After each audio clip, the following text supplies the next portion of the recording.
सत्संग में शांति पाने के लिए सत्संग एक ऐसा पर्व है जिसमें बड़े बड़े कष्ट और बड़े बड़े दिक्कतों का निवारण होता है। और सत्संग में आने के बाद भी अगर कष्ट बना रहे तो काय का सत्संग है? यह है सत्य का संग।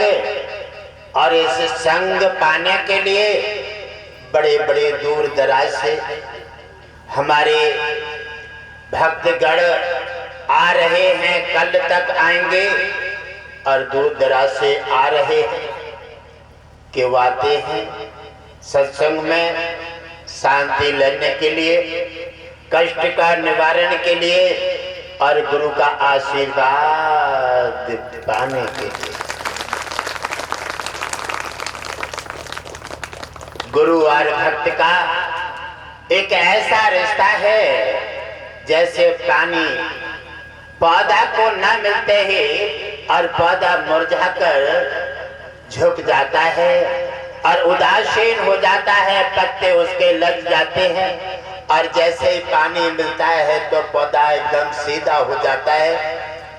ऐसे ही गुरु का आशीर्वाद मिलता है और गुरु की छवि देखते ही भक्त एकदम पौधे की तरह हरा भरा हो जाता है।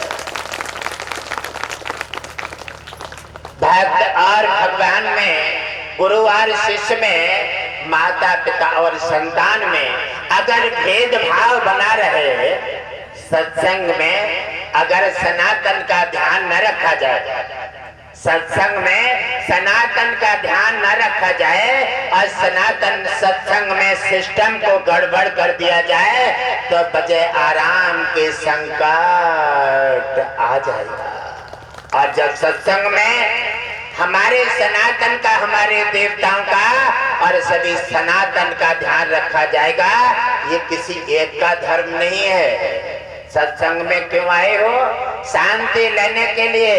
यह हर व्यक्ति का कर्तव्य है कि हम अपने सनातन, अपने सत्संग का और हमेशा अपना ध्यान रखना चाहिए।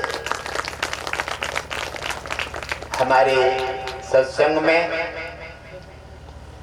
हम किसी के पास जाते हैं, अगर उसने सहयोग दे दिया, जैसे हमारा प्रशासन अगर हमारे अनुमति देकर के सत्संग में और अपना योगदान दे देते हैं तब वो कोई कमी तो नहीं करते हैं, उन्होंने तो अपना फर्ज निभा दिया है।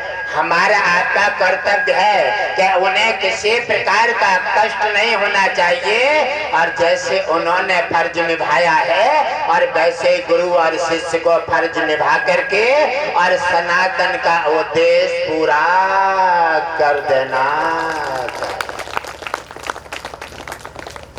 सनातन क्या है? विश्वास। सत्संग क्या है? शांति।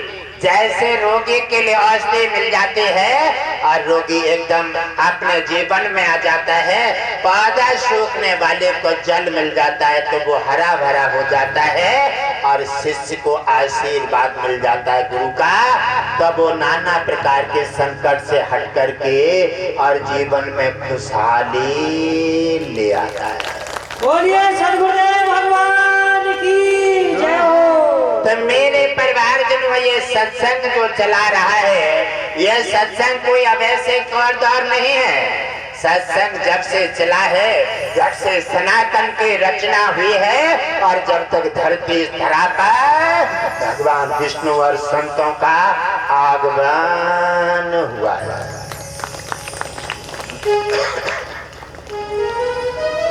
और सनातन का संगठन बनाने के लिए, इस सनातन को अपना नाना प्रकार से उत्साह और सनातन का जज्बा बढ़ाने के लिए हमारे महापुरुषों ने, हमारे साधु संतों ने, हमारे सनातन ने और हमारे सभी महान पुरुषों ने इसको पानी जैसा अमृत दे करके और सनातन को पनपाया है। और बड़े बड़े दुष्टाचारी ऐसे हुए जो सनातन का नाम लेकर के और सनातन का उन्होंने पलटा ढार किया है और उन दुष्टों का प्रकृति ने समाप्तिकरण करके उनको धुलाई करके उनका सर्वनाश कर दिया है। सत्संग का मतलब है क्या सिस्टम में रहिए, अपना ख्याल रखिए, सनातन का ख्याल रखिए।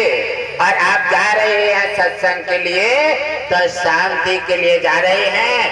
अहंकार, लालच, क्रोध अपना वहीं त्याग कर आइए और गुरु के चरणों में समर्पित भाव से सत्संग का समागम लीजिए। सत्संग का पूरा आनंद मिलेगा, आपका कल्याण होगा, भगवान विष्णु की कृपा बरसेगी तो जगत का कल्याण। ओम विष्णु हरि गणवासी नारायण की जय हो। ये मेरे प्रिय परिवारजनों, आप अपना अपना आसन ग्रहण करें, अहंकार आलस का त्याग करें।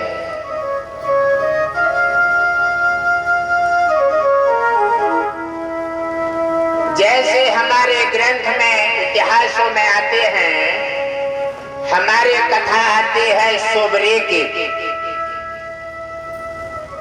और सोबरे की और हमारे साधु संत महापुरुष गुरुजनों की कथा बड़ी अद्भुत आती है हमारे ग्रंथों में। और जो सोबरे अपने गुरुजनों के पास जाती हैं और जाकर के गुरुदेव को प्रणाम किया, और बड़ा सुंदर समय है, गौर पूर्णिमा का ये पर्व है। इसमें देवता नहीं, इसमें मानव धरतीवासी नहीं, इसमें सभी देवता भगवान विष्णु और शंभु के सहित कल गुरु पूर्णिमा का आनंद लेंगे।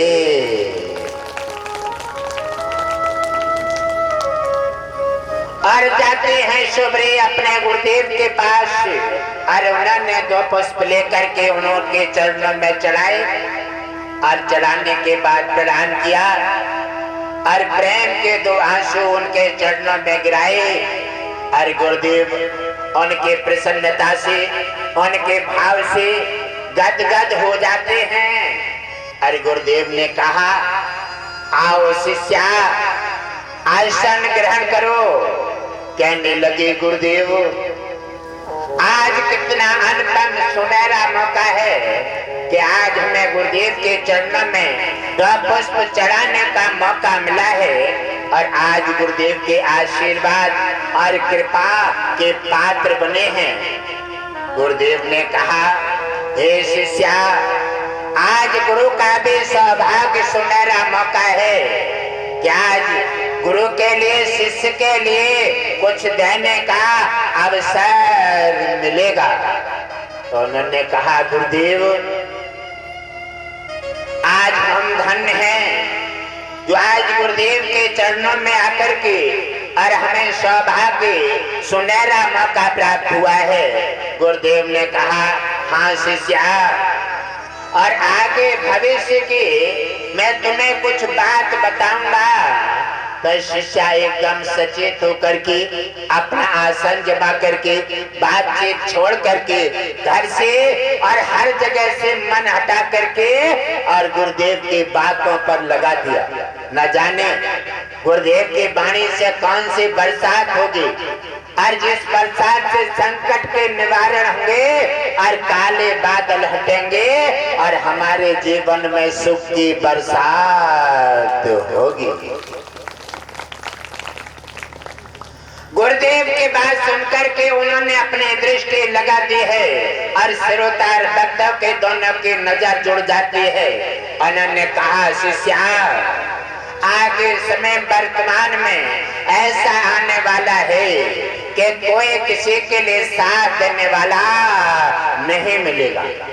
जब धरती पर सिस्टम बदल जाता है और देवता और राक्षसों में युद्ध होने लगता है, तब भूकंप आता है और उस समय अपना अपना संभालना मुश्किल हो जाता है। उस समय कोई किसी को सहारा देने वाला नहीं मिलता। वृक्ष अपने लिए नाना प्रकार से उदासीन हो जाते हैं और गृहस्थ अपने लिए उदासीन हो जाते हैं और साधु संत अपने भगवान विष्णु पर याचना लगा करके समाधि में लीन हो जाते हैं। उसी समय गुरुजनों के बात सुनकर के शिष्या के आंखों में आंसू आ जाते हैं और आंखों में आंसू देखने ही गुरुदेव प्रसन्नचित हो जाते हैं। इसका मतलब है कि शिष्या का मन मंदिर का दरवाजा खुल गया है। इस समय जब लोहा गरम देखो तो चोट लगा दो और लोहा गरम नहीं है। इसी समय अगर देख लो कि शिष्य गुरुदेव की बात सुनने का इच्छुक है और इसका मन मंदिर का दरवाजा खुल गया है, उसी समय वो बात को दाखिल कर देना चाहिए। उस शिष्य के मन मंदिर में बात स्थान ले लेगी और गुरुजनों की बात वेद और इतिहासों में भी अमर हो जाए। गुरुजनों ने कहा कि हे शिष्या, आगे ऐसा समय आएगा धर्म पतन हो जाएगा। पाखंडी नाना प्रकार से आडंबर बना करके और धर्म के आड़ लेकर के धन इकट्ठा करेंगे और भक्त उस पाखंड के भगवान के धोखे में जाकर के अपना जीवन